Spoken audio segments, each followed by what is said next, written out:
본 방송에서 제공하는 투자 정보는 투자 판단에 대한 조언입니다. 방송에서 제공하는 주식의 가치, 가격 상승 및 하락에 대해서는 방송사에서 보장하지 않습니다. 실시간 정보 브리핑입니다. 오는 26일 정부의 기업 밸류 프로그램 발표를 앞두고 주가가 강세를 보이고 있습니다. 외국인과 기관의 동반 매수세 힘입어 코스피 지수는 1년 9개월 만에 장중 2,680선을 넘었습니다. 다음 소식입니다. 봄 이사철을 앞두고 서울 아파트 전셋값이 들썩이고 있습니다. 매수 심리 약화에 전세 수요가 늘어난 데다 다음 달 개학을 앞두고 유명 학군 지역으로의 쏠림 현상이 강해진 여파라는 분석이 나옵니다. 마지막 소식입니다. 정부가 코리아 디스카운트 해소를 위한 기업 밸류 프로그램을 오는 26일 발표하기로 했습니다. 구체적인 프로그램이 공개되면 주주 환원이 확대될 것이라는 기대감이 작용한 결과로 보입니다.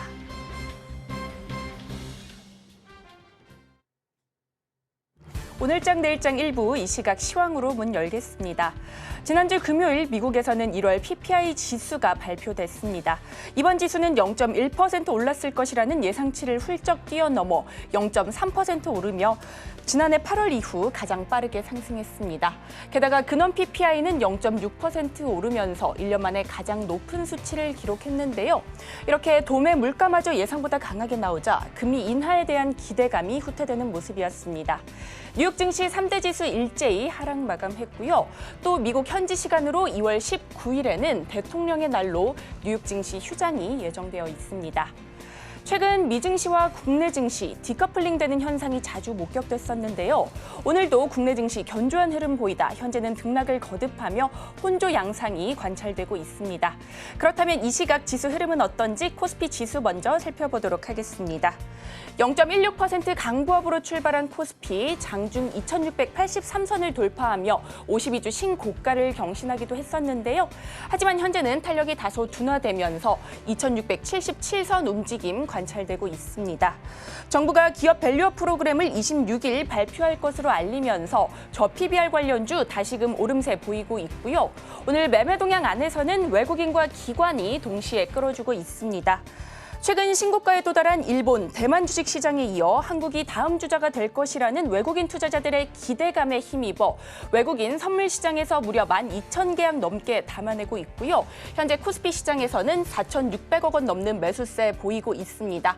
다만 개인만이 홀로 매도세 보이면서 7,600억 원 넘게 팔아내고 있습니다. 오늘 코스닥 시장 하락으로 출발해 상승 전환에 성공하는 듯 했으나 현재 등락을 거듭하고 있습니다. 0.06% 약보합권 움직임 가져가면서 지수는 857선 움직임 보여주고 있고요. 순환매가 지속되는 가운데 헬스케어 강세에 HLB는 시총 3위로 올라섰습니다. 또한 초전도체나 원격 진료 등 테마주 강세에 코스닥 신용장고는 3거래일 연속 증가세 보여주고 있습니다. 수급적인 측면 살펴보면요. 현재는 개인만이 매수 우위 보여주고 있습니다. 1,100억 원 넘게 사들이고 있고요. 외국인 장중 매도로 전환하면서 현재 50억 원 가까이 팔아내고 있고 기관은 IT 종합, IT 하드웨어 쪽에서 대거 팔아내면서 900억 원 가까이 매도세 보여주고 있습니다. 한편 의대 증원의 반발에 서울 시내 빅5 전공의들이 집단으로 사직서를 내고 병원을 떠나기로 한 날이 하루 앞으로 다가왔습니다. 이로 인해 의료 대란 우려가 커지는 가운데 정부는 의사 집단행동 대응 관계 장관 회의를 개최하고 여기에서 집단행동 기간 비대면 진료를 전면 허용하고 만성 경증 환자가 의료기관 이용에 어려움이 없도록 하겠다고 밝혔는데요. 이 같은 소식에 비대면 진료 관련주 전거래일에 이어서 오늘도 급등세 보여주고 있습니다. 이 시각 흐름 살펴보도록 할 텐데요. 먼저 가장 강한 종목은 나노엔텍입니다. 오늘 장중 상한가 진입한 뒤에 현재는 4,470원에 거래되고 있고요. 이어서 케어랩스 전거래일 가격 제한폭까지 올랐었죠. 오늘도 14% 가까운 빨간불 켜내면서 6,530원에 거래되고 있습니다. 이상 오늘장 시황 살펴봤습니다. 남은 오후장도 저희와 함께 하시면서 현명한 투자 전략 세워가시기 바라겠습니다. 이상 시황센터 최유정이었습니다.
시청자 여러분 안녕하세요. 오늘을 돌아보고 내일을 준비하는 오늘장 내일장 1부 진행의 백설입니다.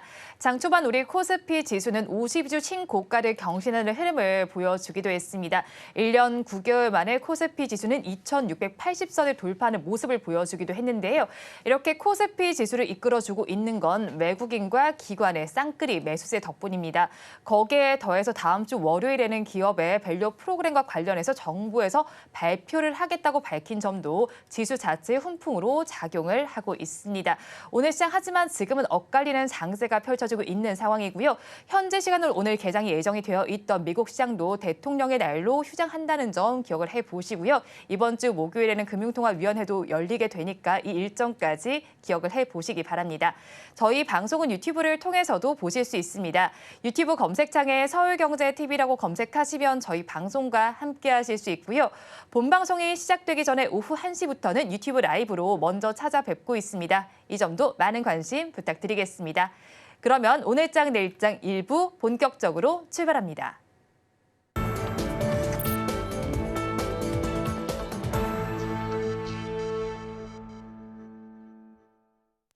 쏟아지는 경제 뉴스 중에서 어떤 뉴스가 수익으로 연결될지 알아보는 시간입니다. 나도투자연구소의 이재규 본부장, 알파경제의 김종효 이사 두 분과 함께합니다. 두 분 어서 오세요. 안녕하세요. 네, 오늘 시장에서 바라본 굿뉴스 먼저 알아보겠습니다. 본부장님은 어떤 뉴스를 굿뉴스로 보셨나요? 네, 일단 오늘 우리나라 코스피가 장 초반에 신고가를 경신했습니다. 52주 신고가였는데 사실 잠깐 찍고 내려와서 하루 종일 좀 조정을 받는 모습이기 때문에 체감이 별로 안 될 것이다 라고 생각이 되는데 우리 시장이 이제 52주 신고가를 경신한 그 명분에 대해서 근거에 대해서 생각을 해본다면 지금 이제 저PBR 관련주들이 굉장히 좋은 모습을 보이고 있죠. 지난주 중반 정도만 하더라도 성장주 쪽으로 자금이 다시 한번 움직이는 모습이었는데 다시 한번 저PBR 쪽으로 올라가면서 관련돼서 변동성이 좋았었던 은행 관련주들도 신고가를 경신한 기업들이 많고요.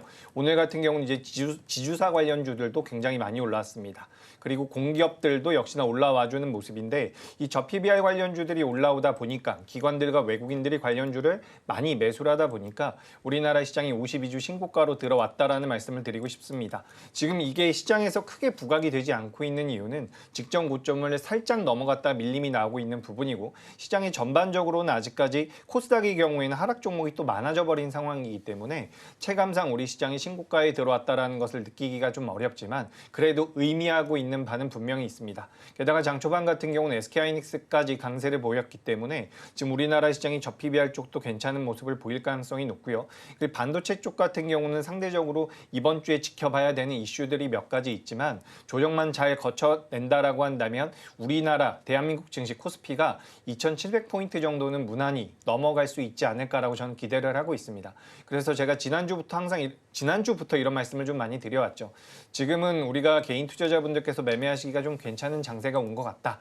제가 지난 1월 달, 작년 12월 달에도 이런 말씀은 많이 안 드렸어요. 지금 우리가 개인 투자자분들의 입장에서 실제로 체감상 굉장히 어려운 장세가 이어져 왔었는데 지난주부터는 괜찮을 것이다라는 말씀을 드리고 있습니다. 그 부분 여전히 유효하다라고 생각을 하고 있고요. 우리 시청자분들께서도 시장에 대해서 너무 걱정하시기보다는 좀 더 긍정의 마인드를 가지고 접근해 보신다면 수익이 충분히 나올 수 있는 그런 구간이다. 이렇게 말씀드려 보도록 하겠습니다.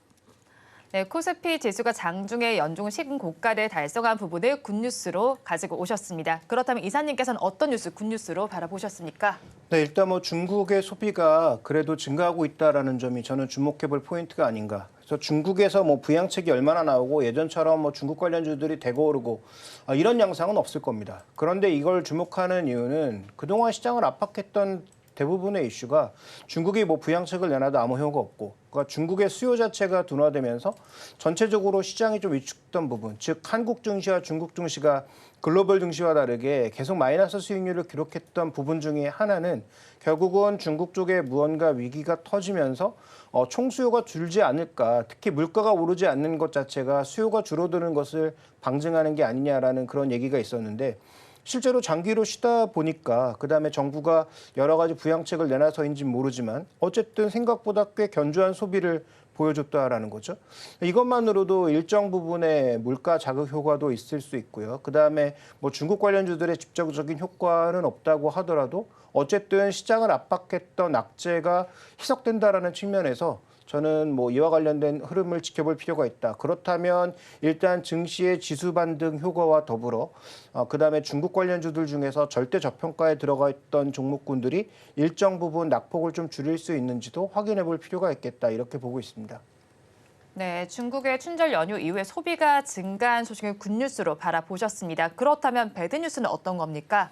네, 제가 보는 배드뉴스는 바이든 대통령이 결국은 최근에 여론조사에서 밀리다 보니까 전기차와 관련된 뭐 정책 기조를 좀 바꾸는 것. 그래서 이런 정치인들의 여론에 따른 혹은 뭐 여론조사 결과에 따른 그런 여러 가지 발언들이 가장 큰 리스크가 아닌가. 왜냐하면 이들 종목이 실적이 당장 올라가서 오른 종목도 물론 있지만 일단 기대감을 가지고 주가가 움직이는 형태인데 이렇게 기대감에 찬물을 끼얹는 뉴스가 나온다라는 것은 부담 요인이죠. 그래서 오늘 시장 분위기가 전반적으로 좋은데도 2차 전지 관련주들이 전체적으로 눌리고 있는 핵심은 결국은 바이든 정부의 발표 자체가 조금은 시장에 압박하고 있다라고 봐야 될 것 같고요. 물론 이거 가지고 추세를 바꾸진 않겠지만 어쨌든 이런 정치인들의 발언 자체가 뭐 트럼프도 마찬가지고 그다음에 바이든 대통령도 마찬가지고 어쨌든 이런 정치인들의 발언이 종목군들의 기대감을 좀 꺾고 있다라는 관점에서 이런 노이즈들은 우리가 조금 잘 살펴볼 필요가 있다 이렇게 보고 있습니다. 네, 바이든이 전기차 속도 조절을 암시한 부분을 배드뉴스로 잡아오셨습니다.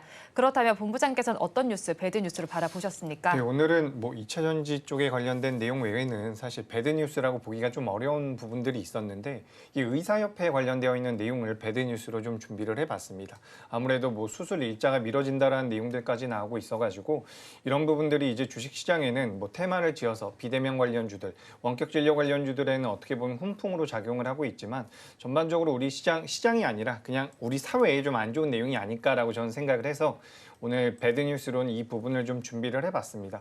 지금 이제 의사협회 쪽에서도 이제 주장하는 바가 있을 테고요. 그리고 또 반대의 입장에 있는 분들도 있을 텐데 지금 전반적인 국민의 입장에서 생각을 해본다면 지금 의사 쪽에서의 파업을 좀 달갑게는 보지 않는 것 같아요. 그렇기 때문에 지금 관련돼서 비대면 관련주들이 변동성을 굉장히 많이 보이고 있는데 우리가 또 주식 투자자의 입장으로서 봤을 때에는 뭐 우리가 사회적으로 좀 부담이 되고 있는 내용들 어떻게 보면 좀 안 좋은 내용들이 나온다라고 하더라도 그 내용들을 우리가 투자 아이디어로 결부시켜 본다라고 한다면 지금 비대면 관련주들은 변동성이 계속해서 커질 가능성이 있다라고 보고 있습니다.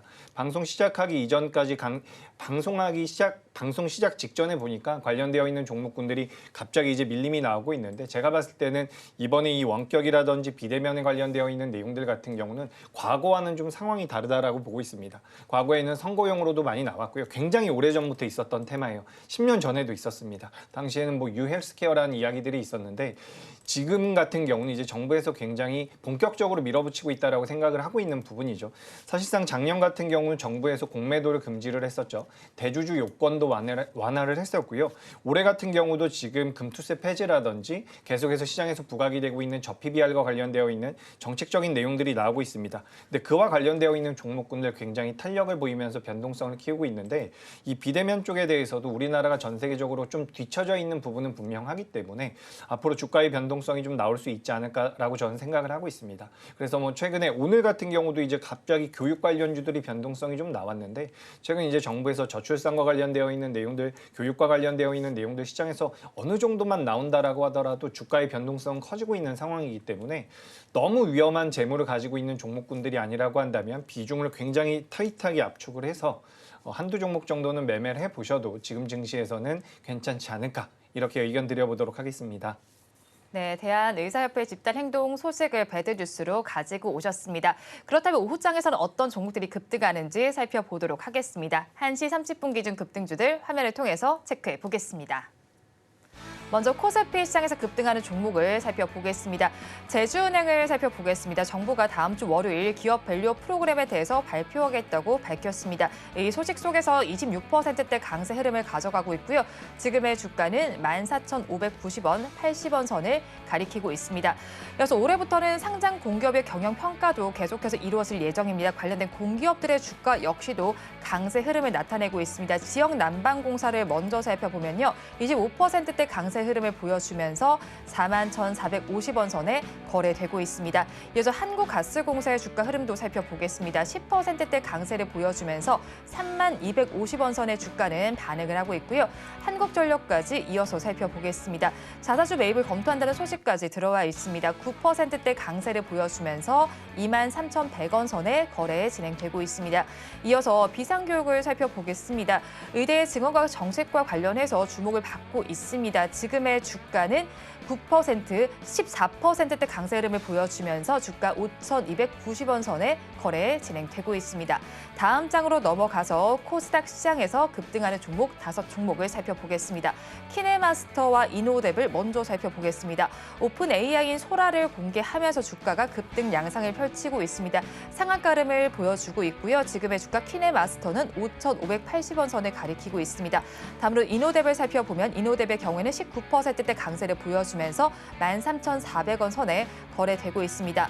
계속해서 사피엔 반도체 살펴보겠습니다. 스펙 소멸 합병 상장 첫날 강세 흐름을 보여주고 있습니다.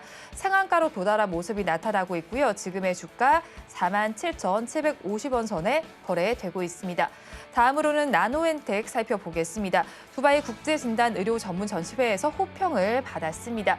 주가는 28%대 강세 흐름을 가져가고 있고요. 지금의 주가는 4,540원에 반응하고 있습니다. 마지막으로 유진테크놀로지 살펴보겠습니다. 7거래일 연속 상승세를 보여주고 있습니다. 27%대 강세 흐름을 가져가면서 주가는 15,080원 선에 거래되고 있습니다.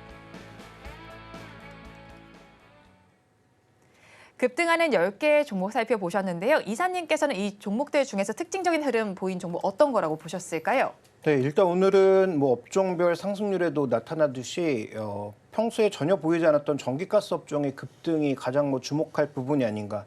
연속성이 있을지, 그다음에 투자할 만한 영역인지 보다는 그만큼 정부 정책에 거는 기대가 크다라는 것을 방증하는 것이죠. 그리고 실제로 정부가 어떤 정책을 발표했을 때 그 정책을 가장 민감하게 받아들이면서 이행할 수 있는 쪽이 어디인가. 뭐 민간 기업보다는 공기업이지 않겠는가라는 그런 기대감이 녹아있다라고 봐야 될 것 같습니다. 그다음에 또 한 가지 우리가 또 주목해 볼 것은 뭐 최근에 천연가스 가격이 워낙 급락하다 보니까 이들의 실적이 또 추가적으로 개선될 개연성도 나타나고 있는 상황입니다. 그래서 가스나 석유를 전량 수입하고 있는 우리 입장에서 석유 가격은 최근에 조금씩 올라가고 있습니다만 가스 가격이 급락하면서 이런 부분들이 실적에 작용하는 것도 긍정적 효과가 있다는 것이죠. 그래서 이들 종목의 상승이 뭐 연속성을 가진다, 지금부터 투자해도 된다라는 입장보다는 그만큼 정부 정책의 민감도에 대해서 시장이 높게 보고 있다라는 것이고요. 근데 오늘은 또 외국계 창구의 움직임을 놓고 봤을 때 이 운수장 지금 이 관련된 종목 전기가스 업종에 대한 매수가 기관 외국인 모두 강하게 들어오고 있다라는 것이고요. 이 기관 매수 같은 경우에도 특히 뭐 단기 급등에 따른 금융 투자에 뭐 프로그램 매수가 들어오고 있는 것이냐? 그렇지 않다라는 거죠. 전기가스 업종에 대해서 지금 거의 700억 가까이 사고 있는데 금융 투자의 매수는 한 250억 정도, 3분의 1 정도에 불과하고 연기금이나 지금 뭐 투신 같은 다른 쪽에서 매수가 유입되고 있는 양상이어서 뭐 그만큼 이번에 정부 정책에 거는 기대가 크다라는 거죠. 그래서 26일 날 발표 내용이 생각외로 뭐 기대에 미치지 못하면 아마 차익 매물도 많이 흘러나올 가능성은 있는데 어쨌든 오늘 특징주로서는 이들 종목의 움직임을 놓고 봤을 때 정부 정책에 거는 기대가 생각보다 굉장히 크다라고 볼 수 있다. 이 부분을 주목할 필요가 있겠고요. 보유하고 계신 분들은 여전히 강력 보유 의견이고 신규 매수는 지금 뒤늦게 쫓아가기에는 조금 애매한 상황이다. 이렇게 봐야 될 것 같습니다. 네, 정부 정책 기대감 속에서 가스주 그리고 전기 관련주들이 반응을 하고 있으니까 앞으로도 지켜보자고 전해주셨습니다. 그렇다면 본부장님께서는 어떤 종목의 흐름을 특징적으로 바라보셨을까요? 네, 일단 오늘 뭐 키네마스터라든지 이노뎁 그리고 산돌 같은 기업들 변동성이 꽤나 보이고 있는 부분인데 AI와 관련되어 있는 모멘텀이 있죠. 근데 이건 제가 뭐 딱 잘라 말씀드리기도 그렇지만 테마성을 가지고 있다라고 보시면 될 것 같습니다. 우리가 이제 21일 날 엔비디아의 실적 발표를 앞두고 있는 상황이기 때문에 관련주들에 대한 관심이라든지 기대감은 어느 정도 반영이 될 수가 있지만 지금 말씀드렸었던 종목들 같은 경우는 오픈 AI 쪽에서 이제 소라라는 것을 내놓으면서 AI 쪽에 관련되어 있는 모멘텀으로 변동성을 좀 키우고 있습니다. 근데 시장을 전반적으로 이끌어 나가는 기관들과 외국인들이 반도체라든지 그동안 변동성이 많이 컸었던 AI와 관련되어 있는 종목들에 지금 자금이 많이 들어오진 않고 있는 상태이기 때문에 말씀드렸던 것처럼 소라와 관련돼서 영상 쪽에 대한 특화되어 있는 기술력을 가지고 있는 기업들이 오늘 특별히 변동성이 나오고 있는데 제가 뭐 말씀드렸던 것처럼 저는 테마성이 굉장히 강하다라고 보고 있고요. 다만 이제 테마성이 있다라고 해서 주가가 못 올라간다라는 이야기는 아닙니다. 저는 항상 말씀드리다시피 우리가 매매를 함에 있어서 뭐 수급이라는 것이 어쨌든 가장 중요하죠. 주가라는 것은 매수를 하는 자들이 있다라고 한다면 기업 가치가 좀 떨어지더라도 올라가긴 합니다. 물론 나중에야 주가가 많이 하락할 가능성이 있기 때문에 그런 부분들까지도 좀 신경을 써야겠지만 일단 지금 시장에서 거래 대금이 굉장히 강하게 붙고 있는 종목들이기 때문에 전 AI 관련돼서 이 종목군들은 좀 체크를 해보셨으면 좋을 것 같고요. 이런 기업들 같은 경우는 이제 개인 투자자분들, 이 방송을 시청하시는 분들 중에서도 손절매를 할 수 있는 분들이 매매를 하시는 게 맞습니다. 손절매가 굉장히 어렵다라고 한다면 이런 종목들은 안 보시는 게 낫죠. 다만 이제 손절매도 할 수 있고 내가 트레이딩 관점에서 매매를 할 수 있다라고 한다면 전 이 관련되어 있는 종목군들 지금 키네마스터, 4x4 그리고 이노뎁 그리고 산돌까지 변동성이 어느 정도 나오고 있는데 전 주가 흐름 자체는 조금 더 우상향이 이어질 가능성이 있다라고 보니까 그 부분 참고하시면 될 것 같습니다. 네, 소라와 관련해서 AI 관련주들의 흐름이 오늘 포착이 됐습니다. 관련주들의 변동성까지 한번 살펴보자고 전해주셨습니다. 자, 그리고 오늘 시장에서는 살펴본다면요. 이제 카지노와 관련된 섹터에서도 오랜만에 빨간불이 들어오고 있습니다. 파라다이스의 경우에는 지난해 4분기 역대 최대 실적을 거두기도 했고요. 거기에 이제 우리나라에서는 외국인 카지노 중에서 최대 규모인 인스파이어가 최근 개장을 하고 있습니다. 이에 따라서 카지노주들 전반적으로 움직임이 나타난다고 볼 수 있습니까? 네, 일단 뭐 인스파이어의 뭐 개장과 더불어서 일부 움직임이 있을 수 있지만 그 좋은 실적에도 주가가 움직이지 못하는 이유는 과거처럼 뭐 대량의 베팅, 소위 얘기해서 이익을 크게 높여줄 만한 그런 요소들이 나타나지 않고 있다라는 게 그러니까 추가적인 확장성이 제한적이라는 게 가장 주가의 부담 요인이 아닌가 이렇게 보여집니다. 오히려 뭐 지금은 주가가 다시 조정으로 가고 있습니다만 하나투어나 모두투어 같은 종목군들이 불과 한 일주일 전까지만 해도 굉장히 큰 폭의 강세를 보이면서 반전 모습을 보여줬던 것과는 달리 지금 뭐 파라다이스를 포함한 GKL 뭐 이런 종목군들의 움직임은 상대적으로 제한적인 상황이었단 말이죠. 다만 오늘 같은 경우에는 강원랜드가 좀 상대적인 강세를 보이면서 이런 외국인들이 사용하는 쪽보다는 상대적으로 강원랜드의 강세가 조금 두드러지게 나타나고 있어서 어떻게 보면 그 밸류업과 관련된 부분이 좀 더 민감하게 우리 시장에는 반영하는 게 아닌가라고 봐야 될 것 같고요. 그렇다면 뭐 강원랜드에 과연 국내 이용자들이 많이 가서 뭔가 급격하게 증가하고 있는 것이냐? 뭐 그렇게 보기에도 조금은 어렵지 않나라는 판단입니다. 오히려 이쪽도 최근 들어선 외국인 기관의 매수가 강화되면서 강원랜드의 강화도 나타나고 있는 것이니까 인스파이어 외국계의 사람들, 외국인들이 주로 이용하는 쪽보다는 상대적으로 탄력적인 움직임을 보이고 있는 강원랜드 쪽이 단기적으로는 나아 보이고요.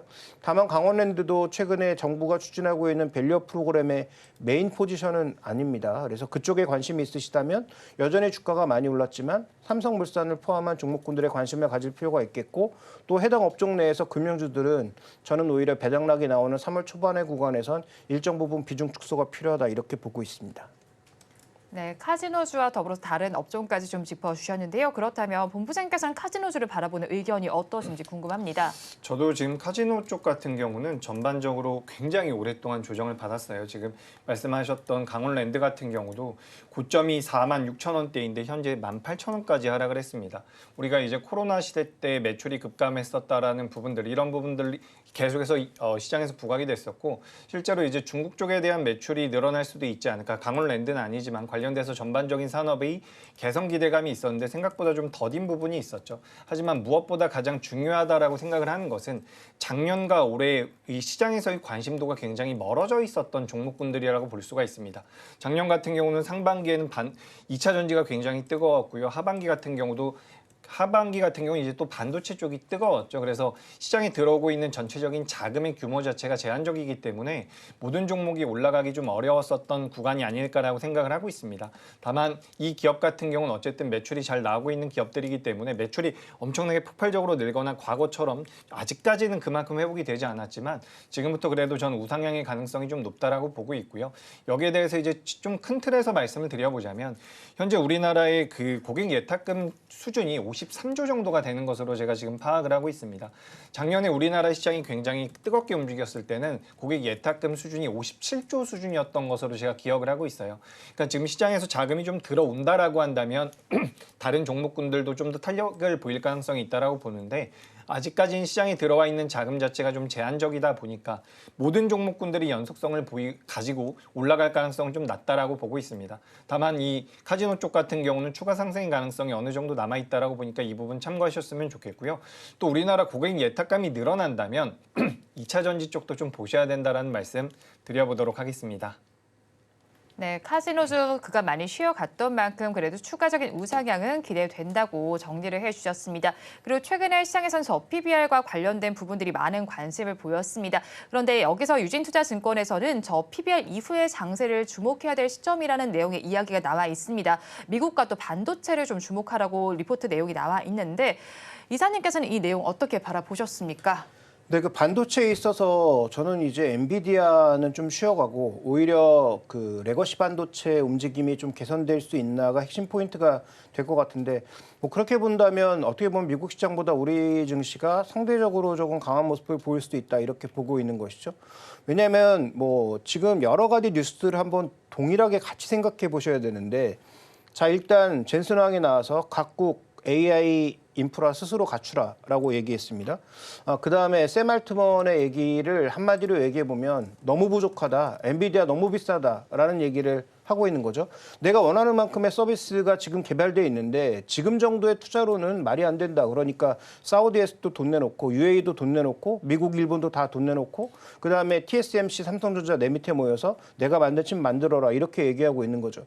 이 얘기를 뒤집어 말하면 뭐냐면 지금 현재 캐펙스로는 우리가 원하는 AI 서비스는 없다라는 것을 방증하는 것이고 그러면 이걸 만들기 위해서 누군가는 과한 투자를 계속 해야 되는데 현재 마진율을 굉장히 높게 가져가고 있는 엔비디아의 독점 상태에서는 앞으로 투자는 힘들다라고 봐야죠. 그러니까 누군가 경쟁자가 나와서 해당 칩의 가격이 대거 떨어지고 그래야 투자의 선순환으로 이루어지면서 공격적인 그 시장 확장이 나타날 수 있는데 지금 정도의 가격으로는 도저히 투자가 더 이어질 수 없는 그런 구간으로 가고 있다. 물론 뭐 메타라든지 마이크로소프트 이런 데야 뭐 추가적인 투자 여력이 있을 수 있겠습니다만 그 외 나머지 국가나 나머지 업체에서 투자할 여력 없다라고 봐야 되겠죠. 그러니까 그런 차원에서 반도체를 볼 때 지금 남들은 이제 팔 준비하고 있는 엔비디아나 이런 쪽을 지금 이제 오르고 있는 우리나라의 저PBR 종목 그 주주하는 종목들을 팔아서 그쪽으로 붙고 있는 게 과연 좋은 전략인가에 대해서는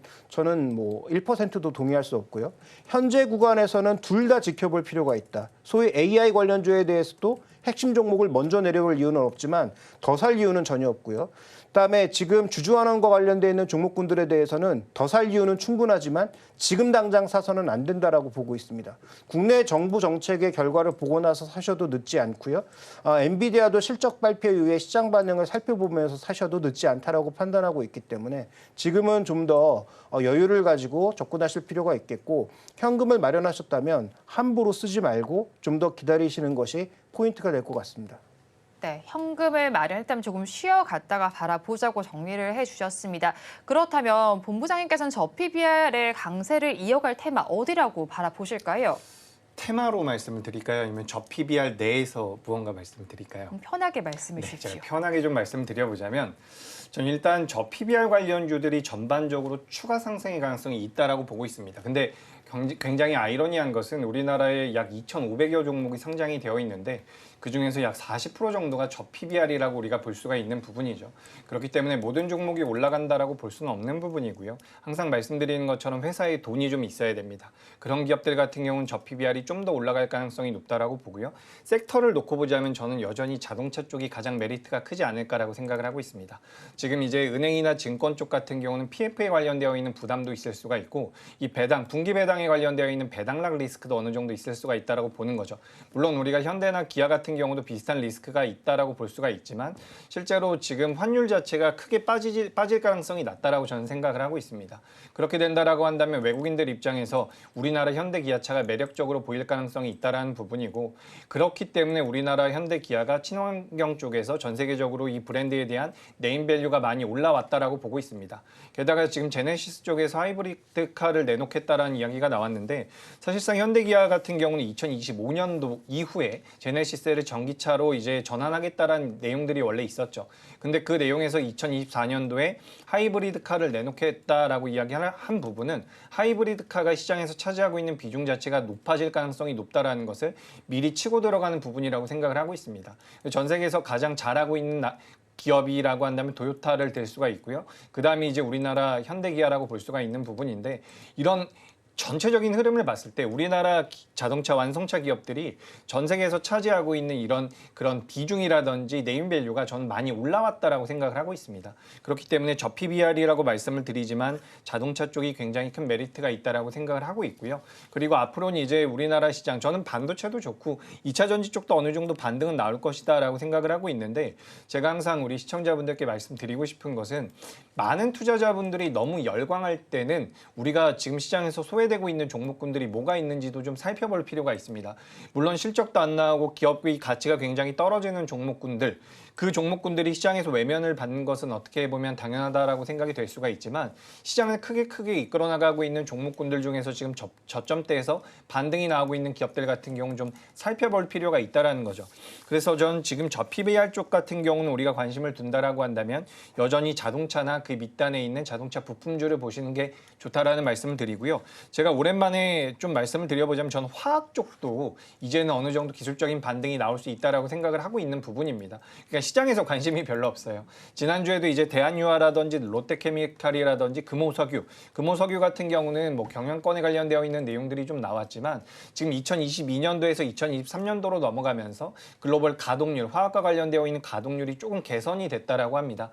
근데 올해에도 뭐 엄청나게 좋아지진 않겠지만 그래도 주가의 측면에서는 반등이 어느 정도 나올 수 있다라고 보는 부분이라서 이런 화학주들 같은 경우도 좀 관심 있게 보실 필요가 있지 않을까. 게다가 화학주 같은 경우는 매출과 영업이익이 아직까지는 잘 나오지 않지만 우리가 저PBR주로도 분류를 할 수가 있는 부분입니다. 그래서 중요한 요점은 시장에서 크게 관심이 없는데 그 관심이 없는 종목군들이 순전히 테마가 아니라 우리나라 시장에 영향을 미칠 수 있는 뭐 경기 민감주라든지 이런 종목군이라고 한다면 그래도 좀 긴 호흡에서 투자할 수 있는 관점으로서는 관심을 좀 가져보는 게 어떨까 이렇게 말씀드려보도록 하겠습니다.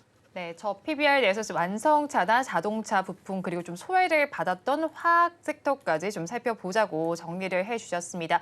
그리고 지금 시장에서 살펴본다면 손정희 소프트뱅크 회장이 첨단 반도체 개발과 공급을 위해서 약 1,000억 달러 규모의 펀드를 조성한다는 소식이 들려오고 있습니다. 이 소식을 받으면서 SK하이닉스는 52주 신고가를 경신하는 움직임을 보이고 있지 않습니까? 일단 뭐 손정희 회장의 생각도 동일합니다. 아까 말씀드렸던 두 명의 생각과 동일하죠. 지금 엔비디아가 독점하는 시장은 첫 번째 배 아프다. 두 번째로는 엔비디아만으로 이 시장이 커지긴 어렵다라는 것을 방증하고 있는 거죠. 그래서 계속 뭔가 해보겠다라고 하지만 뭐 여러분들도 잘 아시다시피 손정희 회장이 손대서 성공한 게 과거에 많았는데 최근 들어서는 거의 없다가 ARM 하나가 어떻게 운 좋게 터진 거죠. 그래서 지금 다시 돈이 좀 마련되니까 뭔가 신규 투자를 열심히 해보고 싶은 것 같은데 뭐 이분이 열심히 노력한다고 해서 지금 뭐 엔비디아를 능가할 정도의 무언가를 보여줄 수 있을까는 굉장히 애매하고요. 그다음에 손정희 회장의 투자로 인해서 SK하이닉스가 올라가고 있다는 생각은 저는 좀 동의하기가 어렵고 SK하이닉스의 전반적인 흐름은 결국 엔비디아와 맥락을 같이 하고 있다라고 봐야 될 것 같고요. 그다음에 아까 언급드렸던 대로 우리나라 SK하이닉스와 삼성전자는 설사 엔비디아가 조정에 들어간다고 해서 그러면 같이 무너지는 형태로 갈 거냐?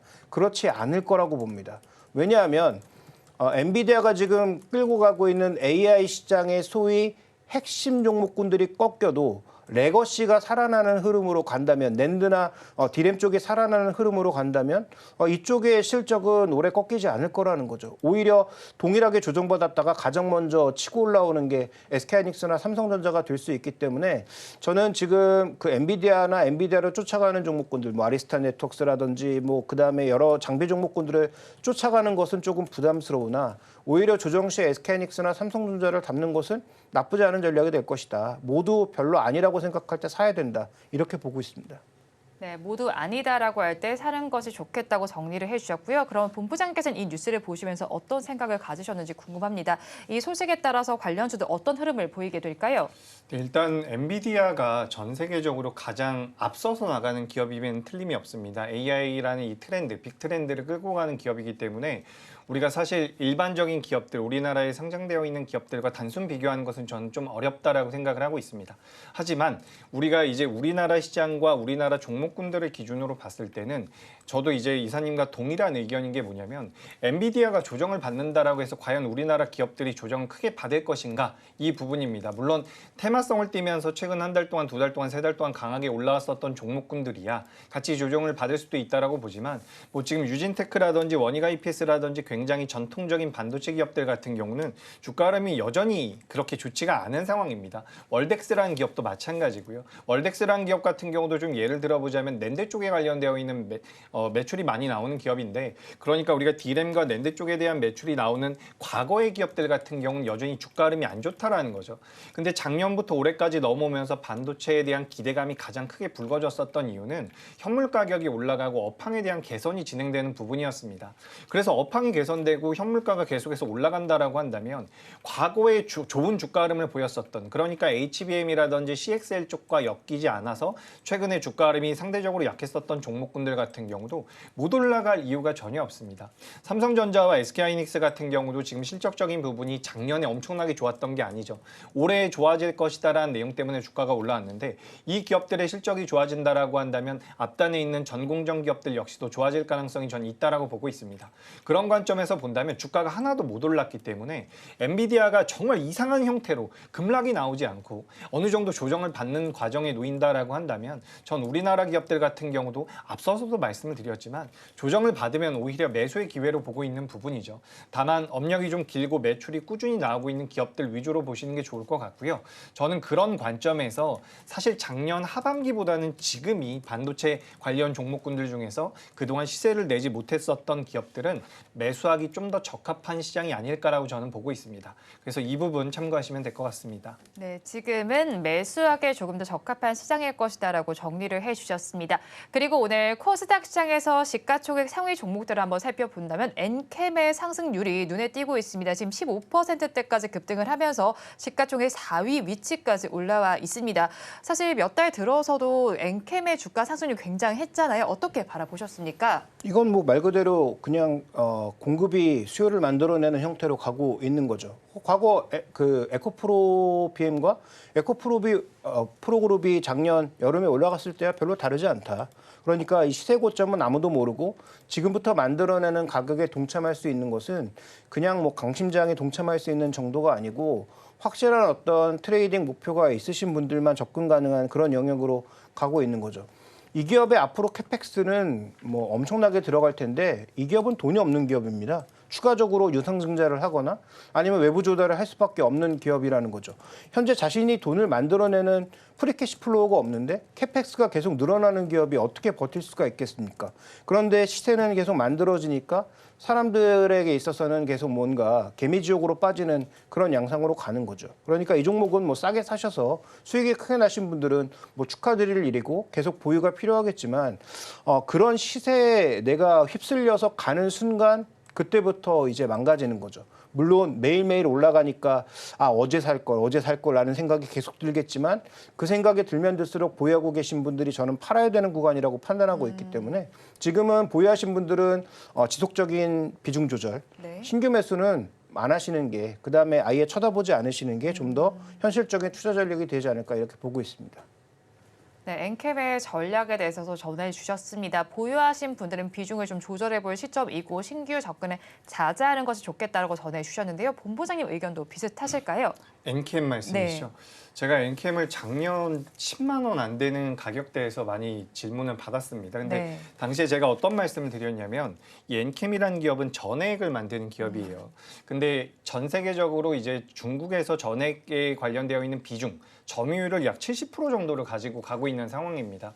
그렇기 때문에 엔캠 쪽이 어떻게 보면 미국에서 중국을 제재한다면 엔캠이 수혜를 받을 수가 있는 거죠. 그래서 같은 명분으로 이제 분리막 같은 경우도 있었는데 분리막 같은 경우는 우리나라 기업이 아니라 일본의 도레이가 수혜를 받는다라는 내용들이 이제 어느 정도 있었습니다. 근데 지금 현재의 주가 흐름을 따져본다라고 한다면 만약에 중국 쪽에서 전해액을 전부 철수한다라고 해도 과연 이만큼 올라갈 수 있을 것인가라고 저는 좀 되묻고 싶은 부분이 있어서 지금 이제 주가 흐름상으로는 주가가 너무 많이 올라왔다라는 말씀을 좀 드리고 싶습니다. 그래서 엔캠이라는 기업도 있고요. 우리가 동화 기업도 있고 솔브레인 홀딩스 그리고 덕산테코피아 같은 기업들이 있는데 전해액 관련되어 있는 종목을 매매해 본다라는 관점으로 본다면 괜찮다라는 생각도 들지만 지금 엔캠 같은 경우는 신규 매수는 저는 좀 어렵다라고 보고 있습니다. 그리고 여기서 추가적으로 말씀을 드려보자면 예를 들어서 우리나라 3원계 배터리의 전해액의 비중이 약 10% 정도 된다라고 한다면 만약에 LFP 배터리로 변환이 됐을 때는 전해액의 비중이 좀 늘어난다라고 이야기가 나오고 있어요. 그래서 이런 부분들 같은 경우는 어떻게 보면 전해액이라는 이 소재에 대한 독자적인 메리트가 될 수도 있는 부분이기 때문에 엔캠을 지금 따라 들어가는 것에 대해서는 좀 보수적인 의견을 드리지만 다른 소재들에 비해서는 그래도 이 전해액 쪽 같은 경우는 좀 메리트가 될 수 있다라는 말씀을 드리고요. 최근에 이제 2차 전지 쪽에서도 변동성이 나오는 게 전해액 쪽도 변동성이 나왔고요. 최근에 이제 전구체도 좀 변동성이 나오고 있습니다.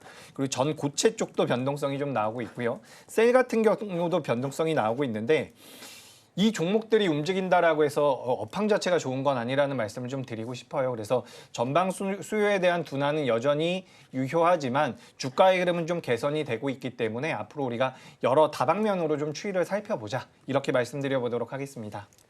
네, 다방면으로 한번 추이를 살펴보자고 전반적으로 정리를 해주셨습니다.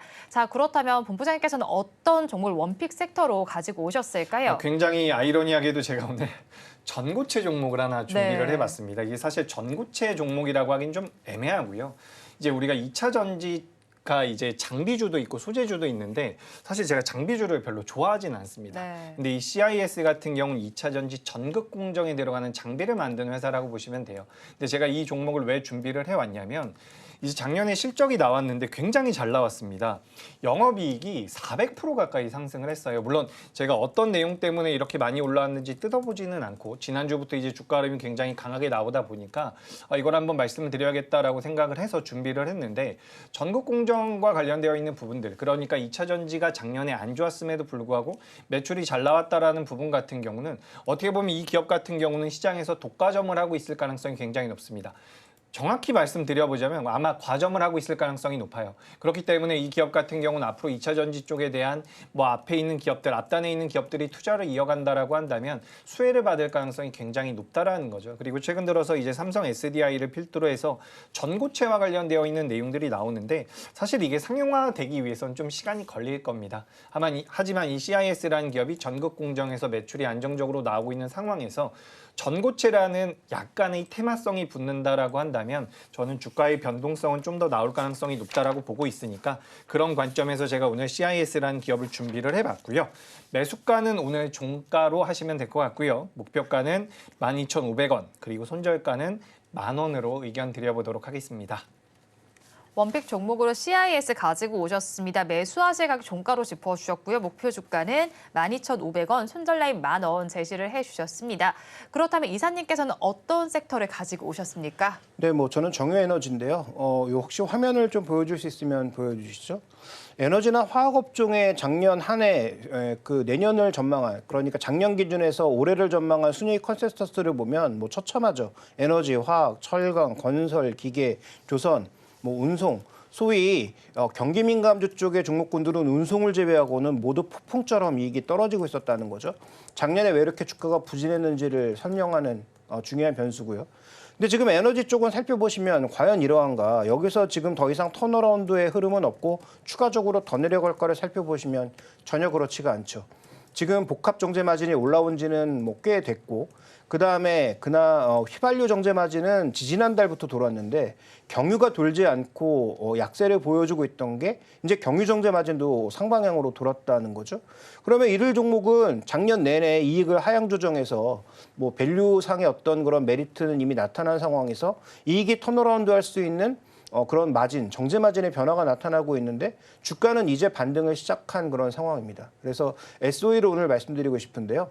SOE 같은 경우에 8만 원 초반대의 저항 라인만 잘 돌파한다면 뭐 9만 원대까지 매물이 별로 없는 상황입니다. 최근 들어서 외국인과 기관의 매수가 이어지고 있고 뭐 지금 시장에서 얘기하고 있는 주주환원과 관련된 흐름에 있어서는 약간 조금 사이드 쪽으로 빠져 있는 종목이기는 하지만 현재 이익이 개선되고 있다라는 측면에서 봤을 때는 저는 지금 여전히 메리트가 있다라고 판단하고 있고 PBR 8배 정도만 계산해도 9만 원 정도의 주가가 갈 수 있기 때문에 저는 SOE를 좀 주목할 때가 되었다 이렇게 판단하고 있습니다. 그래서 매수 가격은 현재 가격보다는 조금 조정받았을 때 사시는 게 좋을 것 같고요.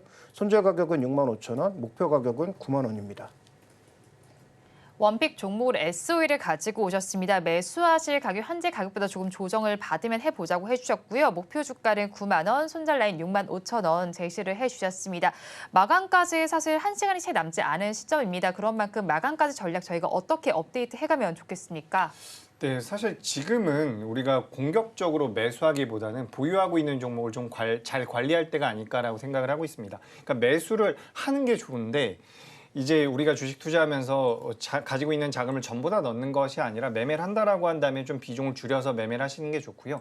그리고 종목을 보유하고 있다라고 한다면 저는 당분간 좀 보유 포지션이 맞지 않을까라고 생각을 하고 있습니다. 다만 좀 조심스럽거나 보수적인 투자자분들 같은 경우는 이번에 이제 엔비디아 실적 발표라든지 FOMC 의사록 공개가 있습니다. 그 내용들이 나온 이후에 변동성과 그 변동성을 누가 만들어내는지 외국인들이 이탈을 하면서 시장이 밀린다라고 한다면 우리가 좀 경계도 필요하기 때문에 그 중요한 이벤트 이후에 수급이 우리나라 시장에 어떻게 적용되는지를 좀 파악을 하면서 대응을 하는 게 좋을 것 같습니다. 그래서 지금 이제 작은 금액으로는 매매 언제든지 하셔도 괜찮습니다. 다만 그러니까 시장 자체에 대해서는 저는 긍정적으로 보고 있어요. 다만 우리가 이번 주간 단위로 놓고 봤을 때는 너무 공격적으로 하기보다는 이번 주 후반에 중요한 이벤트가 있기 때문에 그를 앞두고 나서는 살짝 우리가 관망세도 필요하지 않을까 이렇게 말씀을 드려보고요. 또 다음 주에도 우리나라 시장에 중요한 이슈가 있죠. 이 밸류업 관련되어 있는 내용들이 나올 것이기 때문에 전 살짝 이제 아주 공격적으로 전력을 다해서 매매할 때는 아니고 살짝 관망세를 가지면서 추이를 지켜보자 이렇게 말씀드리고 싶습니다.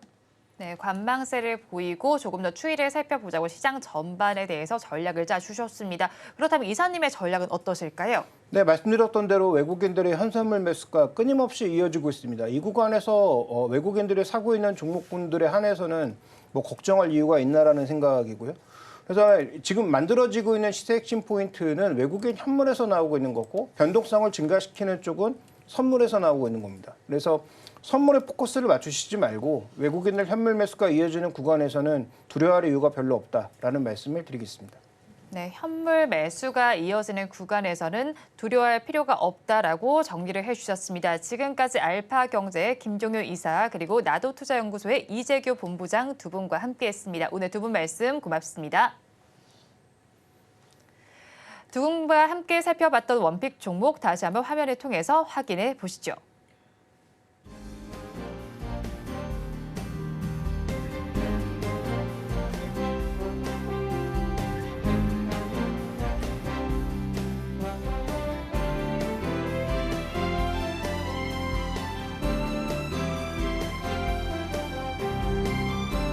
본 방송에서 제공하는 정보는 투자 판단에 대한 조언일 뿐 해당 주식의 가치와 수익률을 보장하지는 않습니다.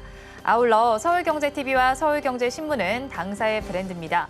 최근 당사를 사칭하는 피해 사례가 늘어나는 만큼 각별히 주의해 주시기 바랍니다. 오늘 장 내일 장 1부에서 준비한 순서는 여기까지입니다. 저희는 잠시 후 2부로 돌아오겠습니다.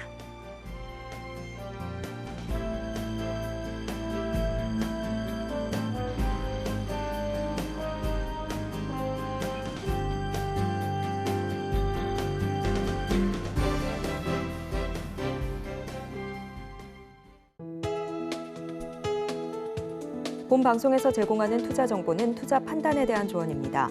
방송에서 제공하는 주식의 가치, 가격 상승 및 하락에 대해서는 방송사에서 보장하지 않습니다.